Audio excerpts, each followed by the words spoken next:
میرے رسول پاک کی بات نہ ستارے بھی مانتے ہیں، چاند بھی مانتا ہے، سورج بھی مانتا ہے۔ حضور اگر سورج کو کہنا واپس آ، حضرت علی نے نماز پڑھنی ہے تو وہ آ جاتا ہے، اور اگر حضور فرما دیں چاند کو دو ٹکڑے ہو جا تو وہ دو ٹکڑے ہو جاتا ہے۔ سورج بھی بات مانتا ہے، چاند بھی بات مانتا ہے۔ یہ سارے میرے رسول کریم علیہ السلام کے غلام ہیں۔ جہاں جہاں تک رب کریم کی خدائی ہے وہاں میرے حبیب کی مصطفائی ہے۔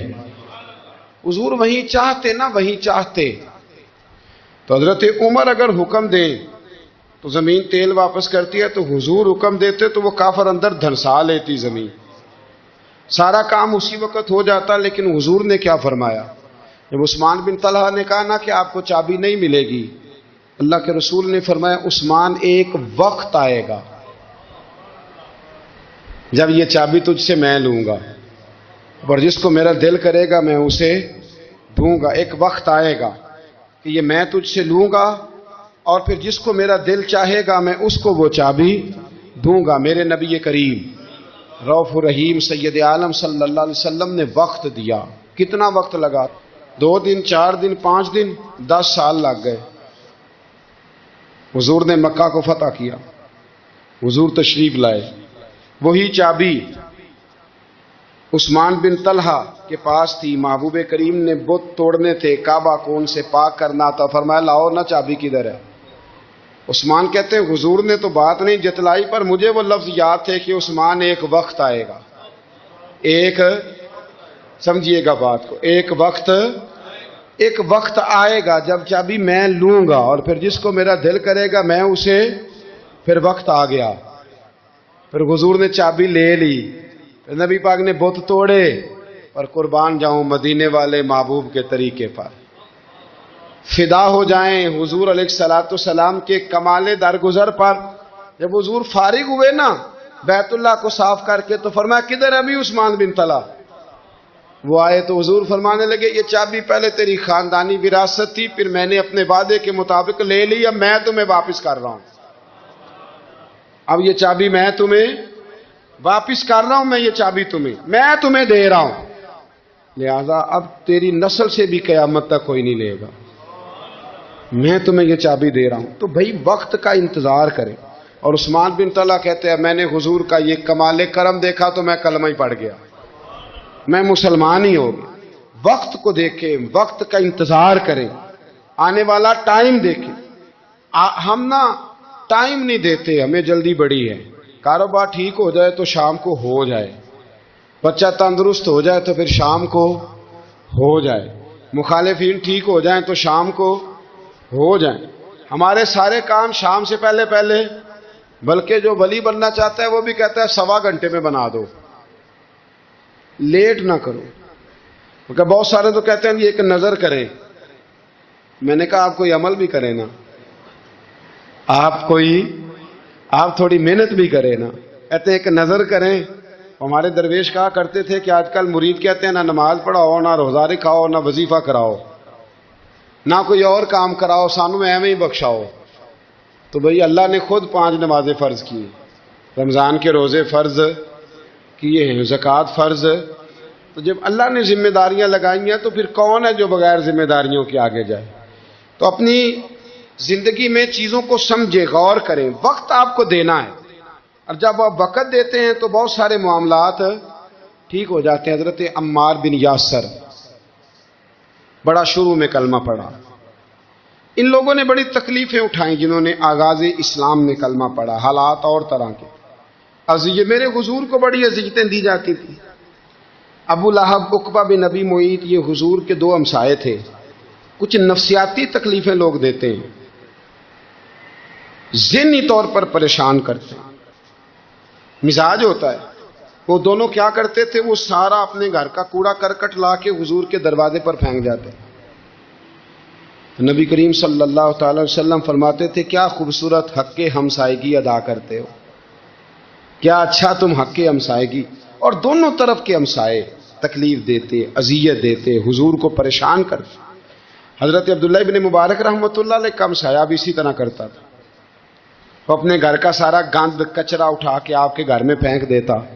ایک دن بھی پھینکا، 2 دن بھی پھینکا، 3 دن بھی پھینکا، 4 دن بھی پھینکا، 5 دن بھی پھینکا، مہینوں بیت گئے، مہینوں بیت گئے۔ ایک دن کہنے لگا میں روز کچرا پھینکتا ہوں، خود ہی کہنے لگا آپ کو تکلیف نہیں ہوتی؟ آپ فرمانے لگے میں نے ایک برتن رکھ دیا، ایک جھاڑو رکھ دیا ہے، جب تو کچرا پھینکتا ہے تو میں اٹھا کے باہر پھینک آتا ہوں، اب تو بند نہ کرنا، اس لیے کہ مجھے عادت ہو گئی ہے۔ اب میں نے اپنے ٹائم میں سے نا ٹائم اس کچرے کو دینا شروع کر دیا ہے، اب تو بند نہ کرنا، اس لیے کہ مجھے اب اس بات کی عادت ہو گئی ہے۔ اب میں روز اٹھاتا ہوں اور اٹھا کے ذرا باہر پھینک آتا ہوں، میں عادی ہو گیا ہوں تیری اذیت کا، اب میں تیری تکلیف کا۔ آپ میں سے بہت سارے لوگ شہروں کے رہنے والے ہیں، ہمارے دیہاتوں میں یہ ہوتا تھا کہ کسی بوڑھے بابے کو نا بچے چھیڑتے تھے، کبھی کبھی غلط کرتے تھے، ایسا کرنا نہیں چاہیے، لیکن بزرگ کو چھیڑتے تھے، تنگ کرتے تھے۔ کبھی وہ بچے نہ چھیڑتے تھے تو بزرگ خود کہتے تھے کہاں مر گئے آج سارے۔ اصل میں وہ پیار ہوتا تھا، وہ پیار لگ جاتا تھا، بتاتے نہیں تھے، لیکن علاقے کے بچوں کے ساتھ نا وہ غصہ ہوتا تھا، وہ چھیڑتے تھے۔ لیکن نا کئی دفعہ کوئی بندہ دشمنی کرتا ہے تو بندے کو اللہ کے قریب کر دیتا ہے، سجدے کا ذوق بڑھ جاتا ہے، عبادت کا مزاج بڑھ جاتا ہے، انسان کی طبیعت کے اندر خاص قرب آتا ہے۔ حضرت عمار بن یاسر رضی اللہ تعالیٰ عنہ فرماتے ہیں کہ بڑی تکلیف دیتے۔ حضرت عمار بن یاسر رضی اللہ تعالیٰ عنہ کی جو والدہ ہیں وہ اسلام کی پہلی شہیدہ ہیں،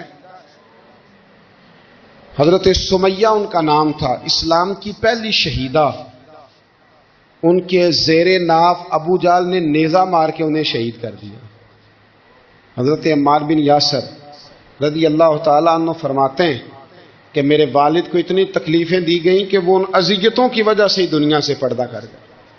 حضرت عمار بن یاسر کو خود کافر اتنا مارتے تھے کہ وہ اپنی حواس کھو بیٹھتے تھے اور ایسی باتیں کرتے تھے کہ سمجھ نہیں آتی تھی کہ یہ عمار بن یاسر بول رہے ہیں۔ اتنی سخت اذیت دیتے، اتنی سخت۔ دکھ قبول محمد بخشا، راضی رہن پیارے، دکھ قبول محمد بخشا، بس راضی رہن۔ اتنی تکلیف دیتے کہ حضرت عمار بن یاسر حواس کھو بیٹھتے، تکلیف میں آتے، بڑا سہا، بڑا برداشت کیا۔ ایک دن میرے رسول پاک تشریف لائے اور حضور نے کہا او آل یاسر میں تمہیں مبارک دینے آیا ہوں، رب کریم نے تمہارے لیے جنت میں مکان بنا دیے ہیں۔ حضور نے تمہارے لیے، اللہ نے تمہارے لیے جنت میں مکانات، تمہیں مبارک ہو، تمہاری اذیتیں، تمہاری تکلیفیں، تمہارے درد، تمہاری راتیں کام آ گئیں، مالک نے تمہارے لیے مکانات بنا دیے ہیں، حالات ٹھیک کر دیے ہیں، طبیعتوں میں بہتری آ گئی ہے۔ میرے محبوب کریم رؤوف الرحیم سید عالم نور مجسم شفیع معظم آقا دو عالم صلی اللہ تعالی علیہ وسلم نے انہیں خوشخبری سنا دی۔ حضرت عمار کہتے ہیں پھر حالات بدلے، پھر میں نے جو مجھے اذیتیں دینے والے تھے میں نے انہیں گڑھوں میں گرتے دیکھا۔ آپ فرماتے ہیں ابو جہل کی لاش اٹھانے والا بھی بدر میں کوئی موجود نہ تھا، اور ابو لہب جو مجھے تکلیفیں دیتا تھا وہ مکے کے چوک میں مرا ہوا پڑا تھا، پر کوئی اس کے قریب جانے والا بھی موجود نہ تھا، کوئی نہیں تھا۔ آپ فرماتے ہیں وہ حالات بھی۔ حضرت عمار کا اپنا کیا حال ہوا؟ حضرت خالد بن ولید رضی اللہ تعالیٰ عنہ بڑے بہادر ہیں، حضور نے فرمایا یہ اللہ کی تلوار ہے، یہ اللہ کی، بڑے بہادر تھے، بڑے شیر دل تھے۔ فرماتے ہیں کبھی معذرت نہیں کرنی پڑی، کبھی جھکنا نہیں پڑا، کبھی کسی کی منت نہیں کی، اللہ نے طاقت اتنی عطا فرمائی تھی، ہمت، حوصلہ، صبر، استقامت اتنا دیا، کبھی کسی جگہ پشت نہیں لگی۔ لیکن فرماتے ہیں کسی وجہ سے نا ایک دن میرا عمار بن یاسر کے ساتھ کسی بات پہ اختلاف رائے ہو گیا، جھگڑا ہو گیا۔ توجہ ہے میری بات پر؟ فرماتے ہیں جھگڑا ہو گیا۔ ہمارا پتہ حال کیا ہے؟ ہمارا یہ حال ہوتا ہے کہ ہمارا جھگڑا ہو جائے تو خیر ہے، لیکن اگر پڑوسی کے بچے لڑ پڑے تو ہم کہتے ہیں اس کی روزی پاک نہیں، اس کی تربیت ٹھیک نہیں۔ ہمارا بھائیوں سے رٹا ہو جائے تو معاملہ اور ہے، کسی کا ہو جائے تو معاملہ اور ہے۔ میں بیمار ہو جاؤں تو آزمائش ہے، اور سامنے والا بیمار ہو جائے تو سزا ہے۔ پھر کیا ہے؟ بلکہ پنجابی کہنے نے کیتیاں نو پھڑیا ہے، یہی کہہ دیتے، اور میں بیمار ہو جاؤں تو آزمائش آ گئی جی اللہ کی طرف سے۔ ایسا نہ کرے، ہمارا فتویٰ اپنے حق میں اور ہوتا ہے، سامنے والے کے معاملے میں اور ہوتا ہے۔ حضرت عمار بن یاسر کی بات کر رہا تھا، جناب عمار بن یاسر رضی اللہ تعالی عنہ، حضرت عمار بن یاسر کہتے ہیں کہ حضرت خالد بن ولید کے ساتھ، جناب خالد بن ولید کہتے ہیں میری ان کے ساتھ نہ کسی بات میں اختلاف رائے ہو گیا، تو میں اب دلیر آدمی تھا، شیر آدمی تھا، کبھی جھکا نہیں تھا، کبھی کوئی معاملہ نہیں ہوا تھا، کبھی کوئی ایسی بات نہیں ہوئی تھی۔ آپ فرماتے ہیں جب رائے کا اختلاف ہو گیا نا، بات ذرا آگے بڑھ گئی تو نبی کریم صلی اللہ علیہ وسلم تک بات پہنچی، تو میرا یہ خیال تھا کہ حضور میری بھی سنیں گے، عمار بن یاسر کی بھی سنیں گے، پھر حضور کوئی فیصلہ کریں گے، پر قربان جاؤں وقت بدل گیا ہے نا، اب بہت بڑے چودھری ہیں، بڑے سردار ہیں، بڑے سپہ سالار ہیں حضرت خالد بن ولید، پر وقت بدل گیا۔ تو حضرت خالد بن ولید کہتے ہیں جب میں نے نبی کریم کی بارگاہ میں بات عرض کی، حضور تک بات پہنچی، تو میرے مصطفیٰ نے موٹی سی بات ارشاد فرمائی۔ رسول کریم فرمانے لگے بھئی بات مختصر سی ہے، جس نے عمار کو راضی کر لیا اس نے مجھے راضی کر لیا، اور جس نے اسے ناراض کیا اس نے مجھے ناراض کیا۔ فرماتے ہیں بس میری قیمت پڑ گئی، میرا قد اونچا ہو گیا۔ حضرت خالد بن ولید کہتے ہیں میں نے بھی کہا اب بات کیا کرنی ہے، اب تو گزارش ہی کرنی ہے، اب مدعا کیا سنانا ہے، اب تو بات کرنی ہے۔ فرماتے میں آگے بڑھا، اور جیسے بھی ہوا میں نے حضرت عمار بن یاسر کو راضی کیا۔ حضرت عمار کہتے ہیں ایک وقت وہ تھا اور ایک وقت یہ ہے، جب دونوں وقتوں کو دیکھتا ہوں تو کہتا ہوں الحمدللہ رب العالمین، یہ ساری تعریفیں اس رب کے لیے ہیں جو تمام جہانوں کو پالنے والا۔ وقت دیں معاملات کو، ٹائم دیں۔ آپ دیکھیں اللہ تبارک و تعالی بڑا کریم ہے، وقت کے ساتھ جب چیزیں تبدیل ہوتی ہیں اپنے ٹائم کے۔ حضرت بلال حبشی رضی اللہ تعالی، بڑا مشکل نہیں، اکیلا آدمی، غریب آدمی، مکے کے سارے سرداروں کے قابو آ گیا۔ حضرت حسان میں نے خود اپنی آنکھوں سے دیکھا، حضرت بلال کے گلے میں رسی ڈال کے بچے کھینچا کرتے تھے۔ یار خاصا مشکل کام نہیں۔ امیہ بن خلف ڈنڈوں سے مارتا ہے، آپ کے ہاتھ اور پیر چارپائی کے نیچے رکھ کے تو اوپر بیٹھے رہتے بڑی بڑی دیر، بڑی تکلیف نہیں، بڑی اذیت نہیں، لیکن حضرت بلال حبشی فرماتے ہیں پھر میں نے وہ سارے دکھ مٹتے دیکھے۔ وقت بیت گیا، وہی امیہ بن خلف ایک دن گھوڑے پہ تھا، گھوڑے اپنے کو تیار کر رہا تھا، لگام ڈال رہا تھا۔ حضور علیہ السلام گزرے تو فرمایا کیا کر رہے ہو؟ کہنے لگے اس گھوڑے پر بیٹھ کے آپ کو شہید کروں گا۔ تو حضور فرمانے لگے تیاری کر لے، تجھے قتل میں نہیں کرنا ہے۔ پھر جنگ کے موقع پہ نا ہلکی سی خراش لگائی رسول پاک نے اسے، یہاں گلے پہ، تڑپتا تھا، روتا تھا، سسکتا تھا۔ لوگ کہتے تھے امیہ کیا ہو گیا، اتنا سیانہ بندہ یہ کیا کرتا ہے؟ تو کہنے لگا تمہیں پتہ نہیں مجھے تکلیف کتنی ہے، ضرب تو چھوٹی ہے پر تمہیں پتہ نہیں لگائی کس نے ہے تو چھوٹی پر تمہیں خبر نہیں کہ لگائی کس نے ہے، کس نے یہ ضرب لگا دی ہے۔ پھر تڑپ کر سسک کر مرا۔ حالات بدل جاتے ہیں، حالات میں تبدیلیاں آ جاتی ہیں۔ ہم وقت نہیں دینا چاہتے، ہمارے اندر جو حوصلے کی کمزوری ہوتی ہے، ہمارے اندر جو وہ ایک بہت بڑا معاملہ ہوتا ہے کہ کسی بھی طریقے سے یہ معاملہ ختم ہو، کسی بھی طریقے سے شفا ہو، جلد از جلد ہم اس بات سے نکلیں، تو یہ بات ہماری درست نہیں ہے۔ ہمیں وقت دینا چاہیے۔ حضرت سیدنا عاصم بن ثابت بن قیس بخاری میں بھی موجود ہے، اور بھی بہت ساری کتب میں یہ روایت موجود ہے۔ حضرت عاصم بن ثابت بن قیس رضی اللہ تعالیٰ عنہ، آپ نے نا جنگ احد میں بڑی دلیری کے ساتھ آپ لڑے تھے۔ دو لوگوں کو آپ نے قتل کیا تھا، مصافح اور حارث کو۔ ان کی والدہ سلافہ بنت سعد، سلافہ بنت سعد بڑی مالدار عورت تھی، بڑی تیز تھی۔ اس نے قسم کھائی تھی کہ میرے دو بیٹے چونکہ حضرت عاصم بن ثابت نے قتل کر دیے، اس نے قسم کھائی تھی کہ میں نا معاذ اللہ انہیں قتل کراؤں گی اور ان کی گردن اترواؤں گی اور ان کی کھوپڑی میں شراب بھر کے پیوں گی۔ جملے بولنے والے کئی دفعہ بڑا ہی بول جاتے ہیں۔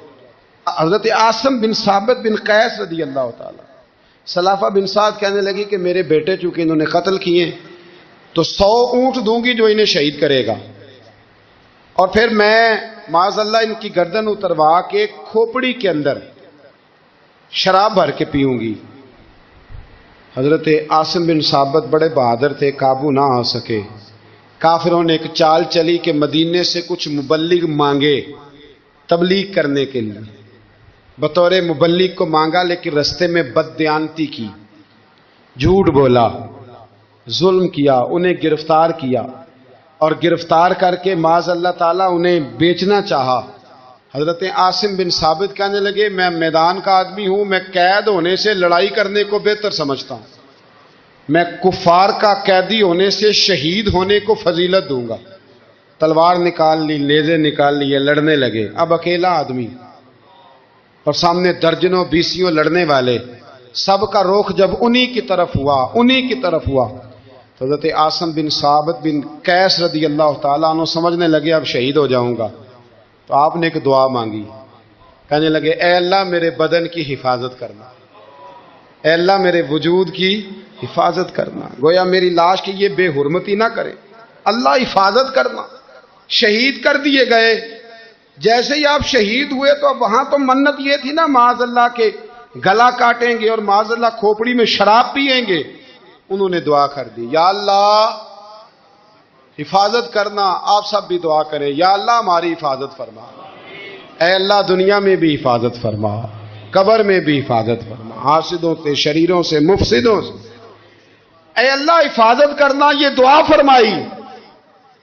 جب آپ شہید کر دیے گئے نا، لاش مبارک قریب تھی، تو کافر گردن کاٹنے کے لیے آگے بڑھے تو سینکڑوں کی تعداد میں شہد کی مکھیاں آ گئیں، انہوں نے گھیرا ڈال لیا سارے وجود کو۔ اب کتنی کو مکھیاں اڑائیں؟ ایک کو اڑاتے ہیں 10 اور آ جاتی ہیں، 2 کو اڑاتے ہیں 10 اور ان کا خیال تھا شاید وجود کاٹنے آئی ہیں۔ وہ چلے گئے، کہنے لگے شام کو جب مکھیاں چلی جائیں گی تو دوبارہ آئیں گے، لیکن جب مکھیاں اڑی تو انہوں نے وجود کو چھوا بھی نہیں تھا، انہوں نے وجود کی حفاظت کی، دعا مانگی تھی، اے اللہ ان سے میری حفاظت فرما، مجھے ثابت قدم رکھ۔ مکھیوں نے وجود کو چھوا بھی نہیں، اور جب رات ہوئی تو نہ بادل تھے، نہ پانی تھا، نہ ہوا تھی، لیکن اللہ نے پانی بھیجا، بارش آئی، اور حضرت عاصم بن ثابت کی لاش کو بہا کے لے گئی، وجود بہا کے لے گئی۔ سویرے ڈھونڈتے رہے پر ان کا وجود کسی کو ملا، بعد مرن دے مکھڑا میرا ہو جاوے جے تازہ، پھر سمجھ لینا محبوب میرے نے آن پڑے ہے جنازہ، پھر سمجھ لینا محبوب میرے نے آن پڑے ہے۔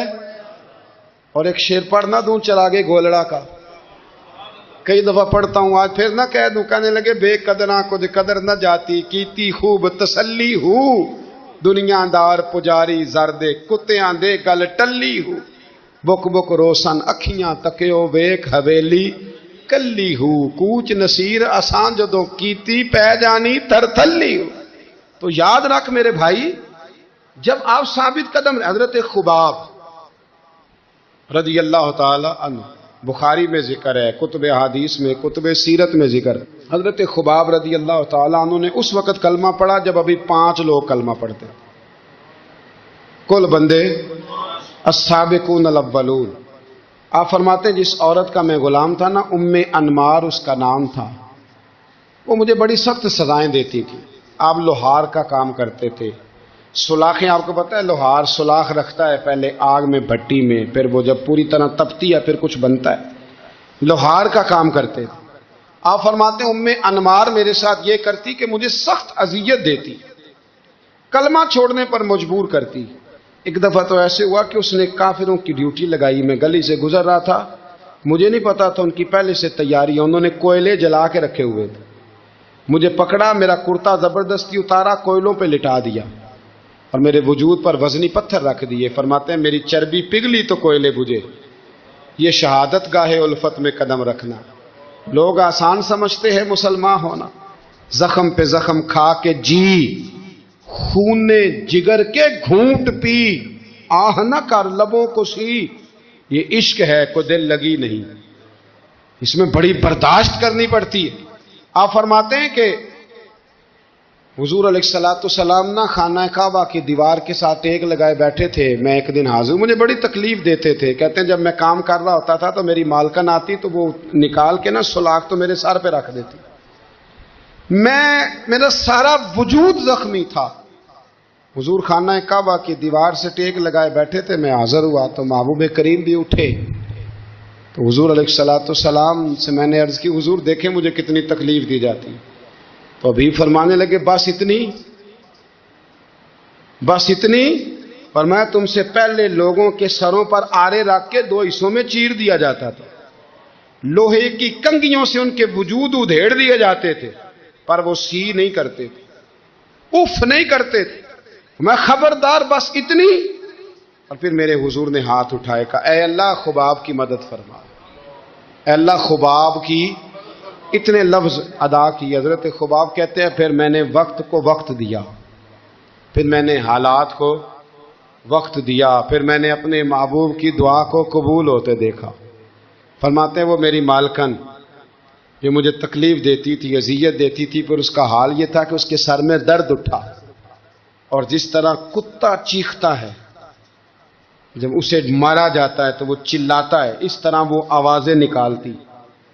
پھر وہ بہت بڑے طبیب کے پاس گئی تو اسے کسی نے کہا کہ لوہے کی سلاخوں سے اپنے سر کو دگوایا کر، داغ دیا کر، اسے جلایا کر جگہ جگہ سے تاکہ تیرے اندر کا درد ختم ہو. تو آپ فرماتے ہیں پھر لوگوں میں نے صبر اور استقامت کا رزلٹ دیکھا کہ وہ جو مجھے بطور سزا میرے سر پہ سلاخیں رکھتی تھی پھر وہ بطور دوائی منگانے لگی. میں سلاخ گرم کر کے لاتا اس کے سر پہ رکھتا. فرماتے ہیں پھر اسے سکون ہوتا، پھر وہ تڑپتی. اور چونکہ مجھے تو وقت یاد تھا نا، کہتے ہیں لیکن میں مصطفیٰ کریم کا کلمہ پڑھتا تھا، میں نے کبھی دوبارہ پلٹ کر اسے یہ بات یاد نہ کرائی.